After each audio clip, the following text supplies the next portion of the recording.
بعد فأعوذ بالله من الشيطان الرجيم. بسم الله الرحمن الرحيم. إن الذين يتلون كتاب الله وأقاموا الصلاة وأنفقوا مما رزقناهم سرا وعلانية. وقال النبي صلى الله عليه وسلم: الصلاة عماد الدين، فمن أقامها أقام الدين ومن هدمها هدم الدين، أو كما قال عليه الصلاة والسلام. میرے محترم بزرگوں اور عزیز ساتھیوں اور ہماری پردہ نشین ماں اور بہنیں، بڑے شکر گزار ہیں ہم ان حضرات کا جنہوں نے اس محفل کو سجانے میں حصہ لیا. اللہ سے دعا کیجئے کہ اللہ تعالیٰ ان سب کو جزائے خیر عطا فرمائے.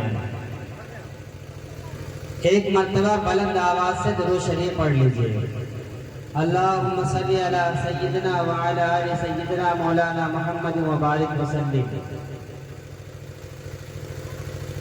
میرے محترم بزرگوں، ابھی میں نے آپ حضرات کے سامنے قرآن مقدس کی ایک آیت اور پیارے نبی جناب محمد رسول اللہ صلی اللہ علیہ وسلم کی ایک مبارک حدیث پڑھی ہے.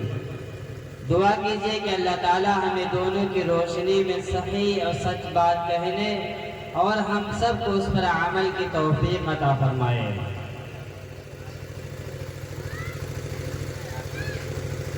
صبح سے لے کر شام تک اور شام سے لے کر صبح تک اللہ تبارک و تعالی اپنے انعامات کو اور اپنی نعمتوں کو اپنے بندوں کے اوپر بارش کی طرح برسا رہا ہے. برسا رہا نہیں برسا رہا؟ صبح سے لے کر شام تک اور شام سے لے کر کے صبح تک اللہ تعالی کے بے شمار انعامات، بے شمار نعمتیں اللہ اپنے بندوں کے اوپر برسا رہا ہے.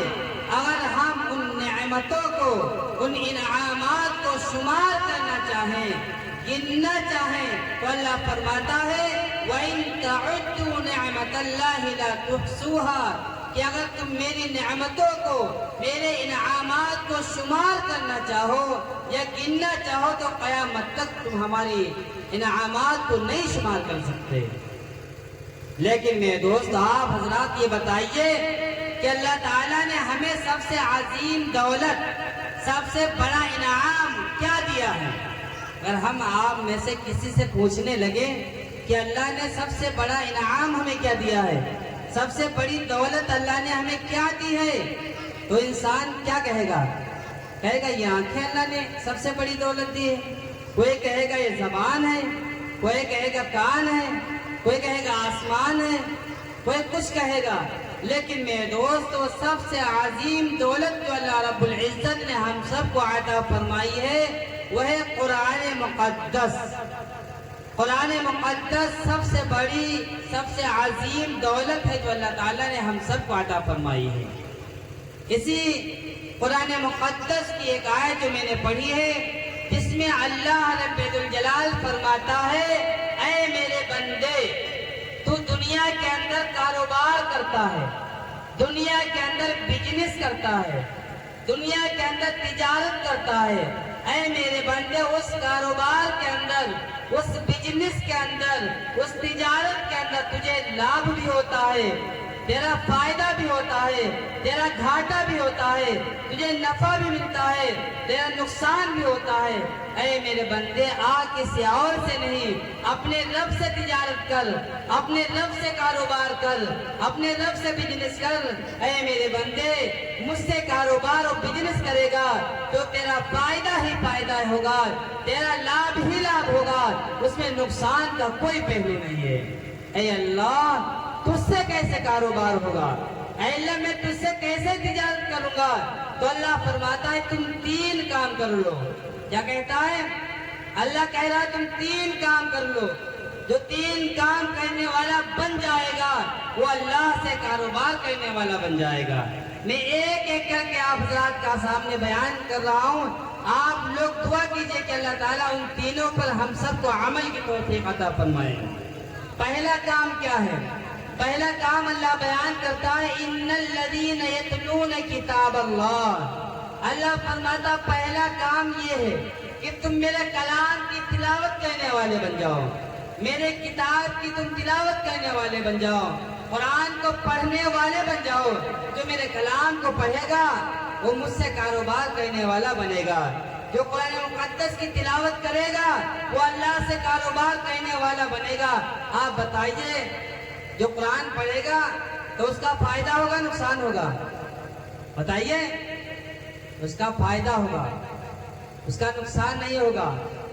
لیکن ہم میں سے ہم مسلمانوں کا حال کیا ہے؟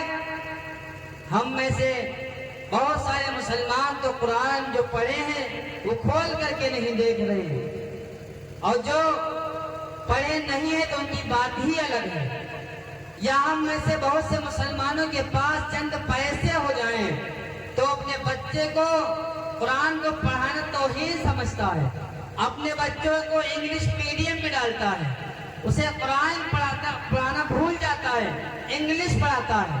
میرے دوستو، اللہ کے نبی فرماتے ہیں اپنے بچے کو سب سے پہلے قرآن مقدس کی تعلیم دو۔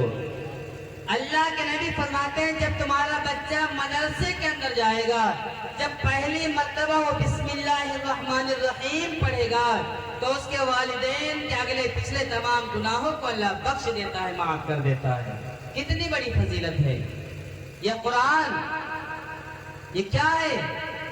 یہ اللہ کا ایسا کلام ہے، اس میں شک و شبہ کی کوئی گنجائش نہیں ہے۔ لیکن میرے دوستو، اللہ فرماتا ہے جو قرآن کو پڑھنے والا بنے گا وہ مجھ سے کاروبار، مجھ سے بزنس کرنے والا بنے گا۔ اگر ہم اللہ کے مقرب بندہ بننا چاہتے ہیں تو ہم قرآن کی تلاوت کرنے والے بن جائیں۔ امام احمد بن حنبل رحمۃ اللہ علیہ کا نام سنا ہے؟ آپ لوگوں نے تو سنا ہوگا، 4 امام ہیں، امام اعظم ابو حنیفہ، امام مالک، امام شافعی، امام احمد بن حنبل رحمۃ اللہ علیہ۔ انہوں نے خواب میں اللہ کو دیکھا، جب اللہ کو دیکھا تو اللہ سے سوال کر لیا، اے اللہ میں تیرا مقرب بندہ کیسے بن سکتا ہوں، میں تیرا محبوب کیسے بن سکتا ہوں؟ تو اللہ تبارک و تعالیٰ نے فرمایا، اے امام احمد بن حنبل، اگر تم میرے مقرب بندہ بننا چاہتے ہو، میرے محبوب جو بننا چاہتے ہو تو تم قرآن پاک کی تلاوت کرنے والے بن جاؤ۔ کیا فرمایا؟ قرآن پاک کی تلاوت کرنے والے بن جاؤ۔ تمام اذکار ہیں، لیکن تمام اذکاروں میں، تمام ذکروں میں سب سے افضل ذکر قرآن پاک کی تلاوت ہے۔ ہم نے قرآن کو بیماری میں شفا دینے والی کتاب سمجھ لیا۔ قرآن کھانے کے لیے نہیں ہے، جس سے ہم ہدایت کا راستہ ڈھونڈیں، ہم اس سے جو ہے جنت کا راستہ تلاش کریں، سیدھا راستہ تلاش کریں، جنت کا راستہ تلاش کریں۔ لیکن میرے دوستو، ایک واقعہ ہے، ہم لوگ قرآن کو کھول کر کے نہیں دیکھتے، نہیں پڑھتے، لیکن ایک پرانے زمانے کا واقعہ ہے۔ ایک نوجوان تھا، ایک نوجوان تھا، اس نے دنیا کو جمع کیا، دنیا کو اکٹھا کیا۔ اس کے 4 لڑکے تھے، جب وہ مرنے لگا تو اپنے 4 لڑکوں کو جمع کیا، کہنے لگا بیٹے میں ایک وصیت کر رہا ہوں، میں دنیا سے جا رہا ہوں، میں نے دنیا کمایا ہے، میں نے آخرت کے لیے کچھ نہیں کیا ہے، آخرت کے لیے ہمارے لیے کوئی تیاری نہیں ہے، قبر کی ہم نے کوئی تیاری نہیں کی ہے، ایک وصیت کر رہا ہوں، وصیت یہ ہے کہ جب میں مر جاؤں مجھے قبر کے اندر دفن کر کے جب چلے آنا، چند دنوں کے بعد کسی حافظ قرآن کو بلا کر کے قبر کے اوپر قرآن پڑھوا دینا۔ تو لڑکوں نے کہا ابا ایک وصیت کیا، آپ 10-20 وصیتیں کریں گے، ساری وصیتیں ہمیں قبول ہیں، آپ نے ہمارے لیے مکان بنایا، زمین خریدی، گاڑی خریدی، سب کچھ ہمارے لیے کیا، تو کیا میں آپ کے لیے ایک حافظ کو بلا کر کے قبر کے اوپر قرآن نہیں پڑھوا سکتا؟ ضرور یہ آپ کی وصیت یاد رکھوں گا۔ مرنے والا مر گیا، بچے دفن کر کے چلے آئے، 4 لڑکوں نے مشورہ کیا کہ ابا جی یہ وصیت کر گئے تھے کسی حافظ کو قبر کے اوپر بلا کر کے قرآن پڑھوا دینا تاکہ میری بخشش ہو جائے۔ ایک لڑکا، بہت پرانے زمانے کا واقعہ ہے، اس وقت عالم حافظ نہیں ملتے تھے، ایک لڑکا تلاش کرنے کے لیے ایک حافظ کی تلاش میں نکلا. کئی دن ہو گئے کوئی حافظ نہیں ملا. ایک فقیر آدمی، بوڑھا آدمی ایک گاؤں میں بھیک مانگ رہا تھا. اس نوجوان نے کہا بڑے میاں آپ گاؤں گاؤں جاتے ہیں، آپ کو معلوم ہوگا، کوئی ایک حافظ بتا دیجئے تاکہ میں اپنے باپ کی قبر کے اوپر، اپنے والد کی قبر کے اوپر قرآن پڑھوا کر کے ان کی مغفرت کرا سکوں.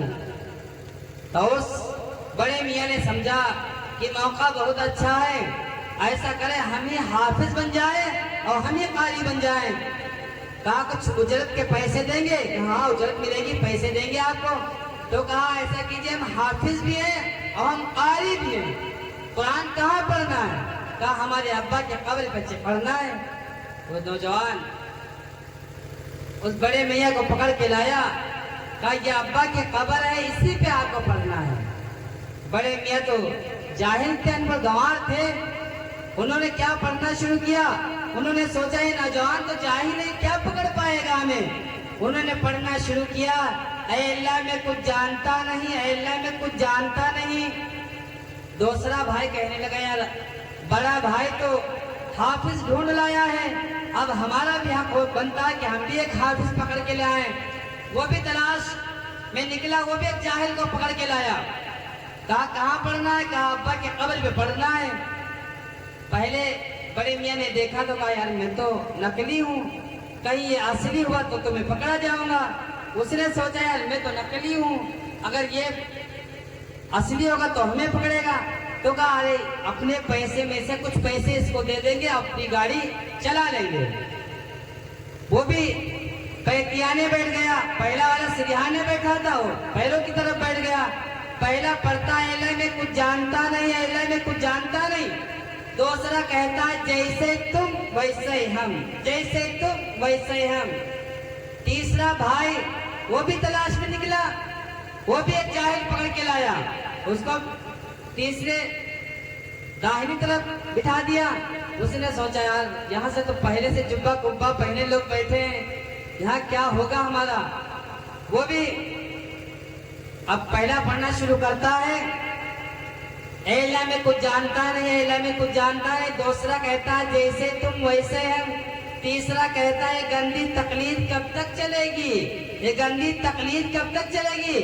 تو چوتھا بھائی کہتا ہے یار ہمارا بھی حق بنتا ہے، ہم بھی ایک حافظ کو پکڑ کے لائیں. وہ بھی جاہل پکڑ کے لاتا ہے. وہ چال بائیں طرف بٹھا دیتا ہے.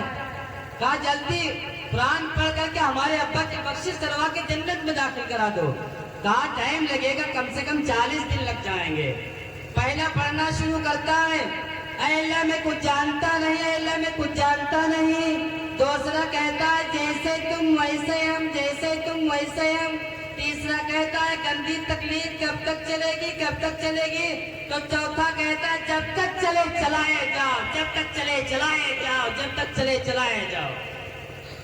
قبر میں پھینک دے گا زمانہ، قبر میں پھینک دے گا زمانہ، پھینک کر لوگ ہوں گے روانہ. مٹی ڈالیں گے پھر مٹھی مٹھی، یہ بھی حصہ چکانا پڑے گا. یہ حق ہے نہیں میں دوستو. اس لیے اپنی زندگی میں جو کچھ کرنا ہے وہ کرو مرنے کے بعد.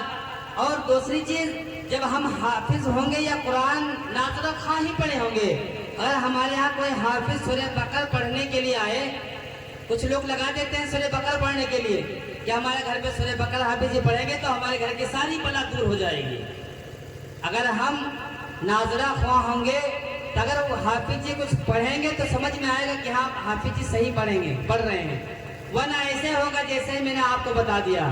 اس لیے سب سے پہلے آپ حضرات قرآن پاک کی تعلیم خود سیکھیے اور اپنے بچے کو سب سے پہلے قرآن کی تعلیم دیجیے، ہے کہ نہیں. اور یہ پہلا کام اللہ تعالیٰ کہتا ہے، پہلا کام یہ ہے کہ تم کلام پاک کی تلاوت کرنے والے بن جاؤ. جو انسان اللہ تعالیٰ کہتا اگر تم ایک پارہ نہ پڑھ پاؤ کوئی بات نہیں، آدھا پارہ نہ پڑھ پاؤ کوئی بات نہیں، اگر ایک رکوع پڑھو تو ایک رکوع پڑھو، ایک پنہ پڑھ سکتے ہو تو ایک پنہ پڑھو، لیکن روزانہ پڑھو۔ اللہ کو وہ عمل پسند ہے جو روزانہ کیا جائے، اللہ کو وہ عمل نہیں پسند ہے کہ آج ہم تہجد کے لیے کھڑے ہوئے تو پوری رات تہجد میں گزار دیے اور جب نہیں کھڑے ہوئے تو سالوں سال گزر گئے۔ اللہ کو ایسا عمل نہیں پسند ہے۔ اللہ کو ایسا عمل پسند ہے کہ تم تہجد کی صرف 4 ہی رکعت پڑھو لیکن روزانہ پڑھو۔ قرآن پاک کسی دن جمعے کے دن بیٹھے تو 5 پارے پڑھ دیے، باقی پورا ہفتہ گول کر دیا۔ اللہ کو یہ عمل پسند نہیں، اللہ کو وہ عمل پسند ہے کہ روزانہ قرآن پاک کی تلاوت کی جائے، چاہے وہ صرف سورہ یاسین ہی کیوں نہ ہو۔ اس لیے میرے دوستو، ہم قرآن کو جتنی دیر پڑھیں گے اس میں ہمیں فائدہ ہی فائدہ ہوگا، لابھ ہی لابھ ہوگا، اس میں نقصان کا کوئی پہلو نہیں۔ پہلا کام ہو گیا۔ دوسرا کام کیا ہے؟ دوسرا کام اللہ بیان کرتا ہے وَأَقَامُوا الصَّلَاةَ، نماز قائم کیجئے۔ اللہ فرماتا ہے جو 5 ٹائم کی نمازیں تمہارے اوپر فرض ہیں اس کو پابندی کے ساتھ ادا کرو۔ لیکن ہمارا حال کیا ہے؟ ہمارا حال تو یہ ہے کہ ہم فجر میں چلے گئے تو ظہر عصر چھوڑ دی، مغرب چلے گئے تو عشاء چھوڑ دی، فجر میں چلے گئے۔ ہم میں سے بہت سے مسلمان ایسے ہیں جو مغرب اور فجر پڑھ لیتے ہیں، 2 ٹائم کی چھوڑ دیتے ہیں۔ کچھ ایسے ہیں جو 2 پڑھتے 3 چھوڑتے، کچھ ایسے ہیں جو 3 پڑھتے 2 چھوڑ دیتے ہیں۔ ایسی نمازیں اللہ فرماتا ہے اس کے نمازی کے منہ پہ مار دی جاتی ہیں۔ ایسی نمازیں اللہ کے ہاں قبول نہیں ہوتی۔ اللہ کے ہاں پابندی کے ساتھ، اخلاص کے ساتھ جو نمازیں ادا ہوں وہی اللہ کے ہاں قبول ہوتی ہیں۔ آج ہمارے پاس موبائل چلانے کے لیے ٹائم ہے لیکن نماز پڑھنے کے لیے ٹائم نہیں ہے۔ آج ہمارے پاس دکانوں پہ چوراہوں پہ بیٹھ کر گپ شپ کرنے کے لیے ٹائم ہے، اگر ٹائم نہیں تو نماز پڑھنے کے لیے ٹائم نہیں ہے۔ آج لوگوں کے لیے بازار میں کھیت کھلیان میں جانے کے لیے ٹائم ہے لیکن نماز پڑھنے کے لیے ٹائم نہیں ہے، یا نہیں؟ میرے دوست، آج ہم اور آج کامیابی چاہتے ہیں۔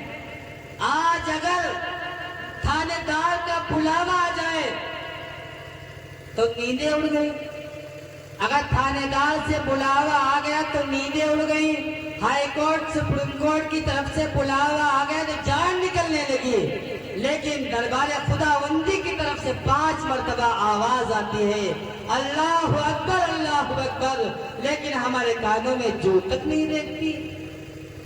تھانے دار کا بلاوا جائے تو نیند قربان، نیند گئی۔ ہائی کورٹ سپریم کورٹ کی طرف سے بلاوا جائے تو پوچھو زمین پہلے سے نکل گئی، لیکن 5 مرتبہ دربار خداوندی کی طرف سے اعلان ہوتا ہے حی علی الصلاۃ، حی علی الفلاح، آئیے نماز کی طرف، آئیے کامیابی کی طرف، تو ہمارے کانوں میں جو تک نہیں رہتے۔ ہم کیسے مسلمان ہیں؟ ہم مسلمان ہیں، اللہ تعالیٰ نے ہمیں مسلمان بنایا تھا تاکہ یہ جنت پہ چلے جائیں، لیکن آج ہم مسلمان کیسے؟ ہر انسان اپنے سینے پہ ہاتھ رکھ کر کے فیصلہ کر سکتا کہ ہم مسلمان ہیں یا اللہ کے نافرمان ہیں۔ یاد رکھیے، جس نے اللہ کی نافرمانی کی، اللہ کی نافرمانی کی، نمازوں کو چھوڑ دیا، اللہ فرماتا اگر نمازیں چھٹ رہی ہیں، نمازیں ہم سے نہیں ادا ہو پا رہی ہیں، ہم جان بوجھ کر کے نماز چھوڑ رہے ہیں، تو اللہ کے نبی فرماتے ہیں من ترک الصلاۃ متعمدا فقد کفر، کہ جس آدمی نے جان بوجھ کر کے نماز چھوڑ دی اس نے کافروں والا عمل کیا۔ نماز کیا ہے؟ الصلاۃ عماد الدین، نماز دین کا ستون ہے۔ نماز، جس نے نماز کو قائم کیا اس نے دین کو قائم کیا، اور جس نے نماز کو منہدم کیا اس نے دین کو منہدم کیا۔ اس لیے میرے دوستو، نمازوں کی پابندی کرو۔ یہ نمازیں ہم سے کب ادا ہوں گی؟ جب ہم اپنے دلوں کے اندر خدا کا خوف پیدا کریں گے۔ آج ہمارے دلوں سے خدا کا خوف نکل گیا ہے، غیروں کا خوف ہمارے سینوں کے اندر، ہمارے دلوں کے اندر داخل ہو گیا ہے۔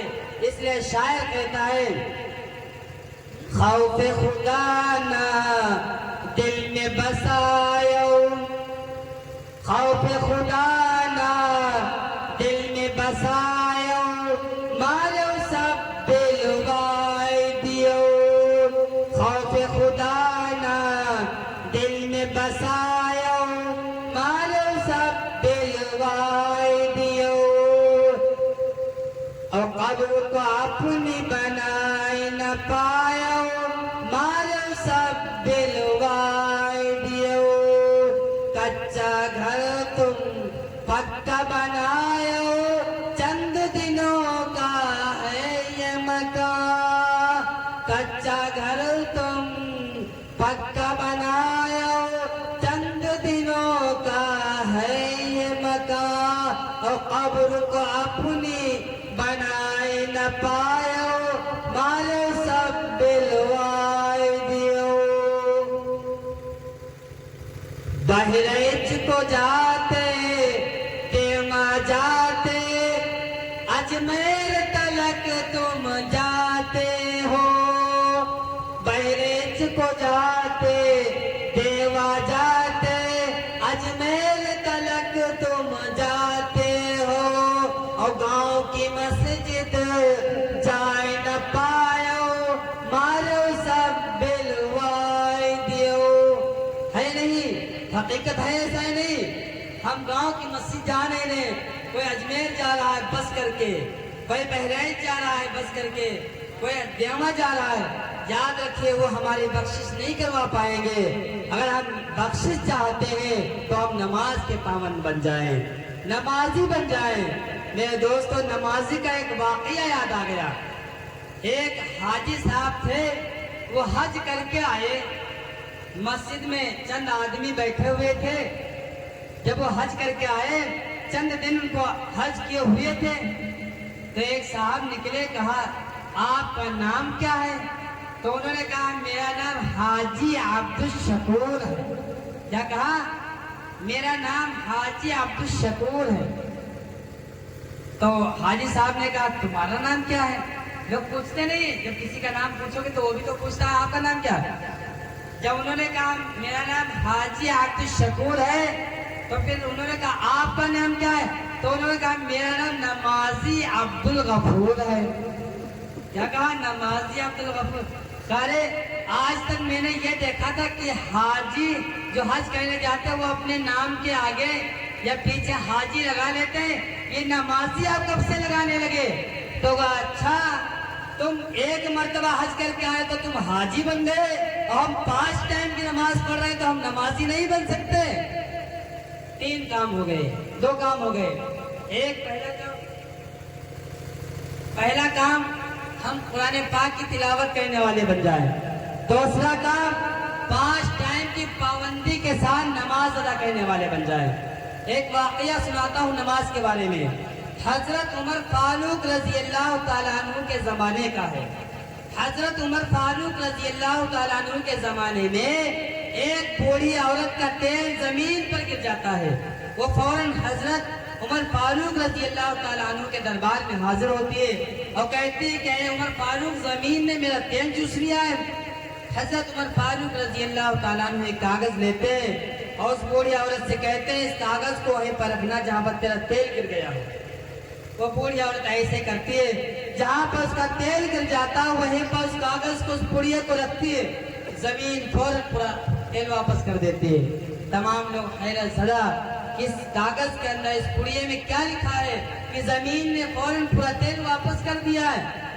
جب اس کو کھول کر کے دیکھتے تو اس میں لکھا ہوتا ہے کہ اے زمین اس بوڑھی عورت کا تیل فوراً واپس کر دے ورنہ تیرے اندر ایسے انسان کو دفن کروں گا جو تارک الصلاۃ ہوگا یعنی نماز نہیں پڑھتا ہوگا یعنی بے نمازی کو زمین پسند نہیں کرتی کہ میرے اندر دفن ہو جائے اور ہمارا حال کیا ہے کہ ہم ایک ٹائم کی بھی نماز نہیں پڑھتے ہم جمعہ پڑھنے چلے جاتے ہیں اور جمعہ پڑھنے جاتے ہیں تو کس لیے جاتے ہیں پتہ ہے جمعہ ہم جاتے ہیں پڑھنے کے لیے تو کس لیے جاتے ہیں خدا کے خوف سے ہم جمعہ پڑھنے نہیں جاتے اگر ہم جمعہ پڑھنے کے لیے جاتے ہیں تو محلے کے لوگوں کے خوف سے جمعہ پڑھنے جاتے ہیں کہ اگر ہم جمعہ بھی نہیں پڑھیں گے تو محلے کے لوگ کہیں گے تو جمعہ بھی نہیں پڑھتا اس لیے ان کے خوف سے ان کے ڈر سے ہم جمعہ پڑھنے کے لیے چلے جاتے ہیں اور پہلی صف میں بیٹھ جاتے ہیں اور کوئی کہے کیا بات ہے آج تم پہلی صف میں ہو تو کہتے تمہیں پتہ نہیں ہے جمعہ ہے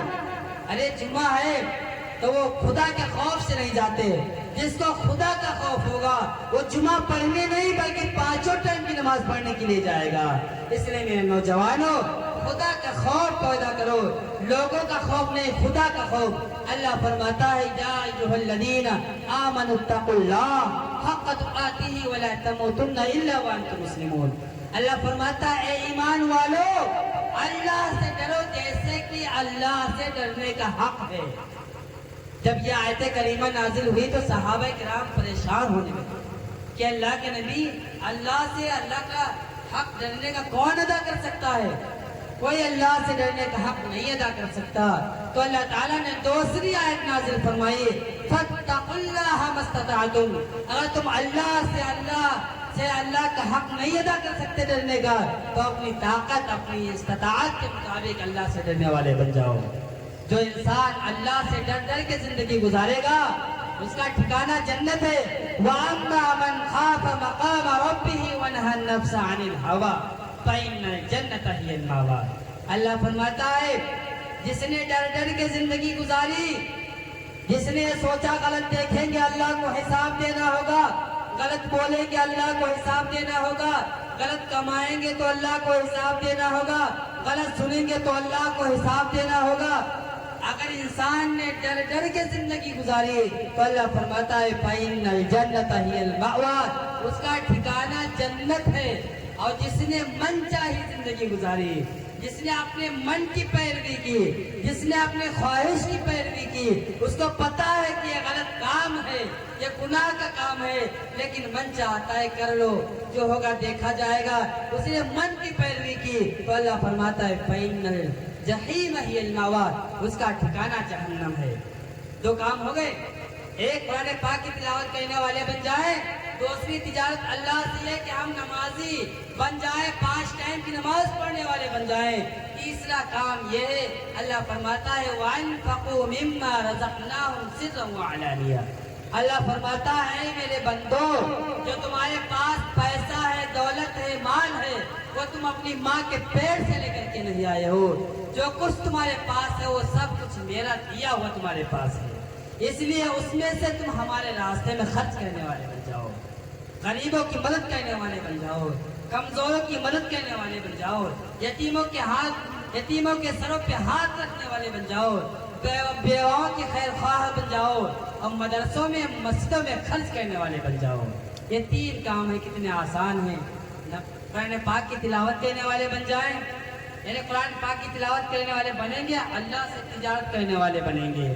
نماز کی پابندی کریں گے، اللہ سے تجارت کرنے والے بنیں گے۔ اور جو کچھ اللہ تعالیٰ نے دیا ہے، اللہ فرماتا ہے جو کچھ ہم نے دیا اس میں سے یہ نہیں ہے، جتنا ہو سکے، اگر 50 روپیہ خرچ کر سکتے ہیں تو 50 روپیہ خرچ کریں، اگر 20 روپیہ خرچ کر سکتے ہیں تو اللہ کے راستے میں 20 روپیہ خرچ کریں۔ اپنی حیثیت کے مطابق، اپنی کمائی کے مطابق ہم اللہ کے راستے میں خرچ کرنے والے بن جائیں۔ اللہ سے دعا کریں کہ اللہ تعالیٰ ہم سب کو جو باتیں کہی گئی اس پر عمل کی توفیق نصیب فرمائے۔ آمین۔ وآخر دعوانا الحمدللہ رب العالمین۔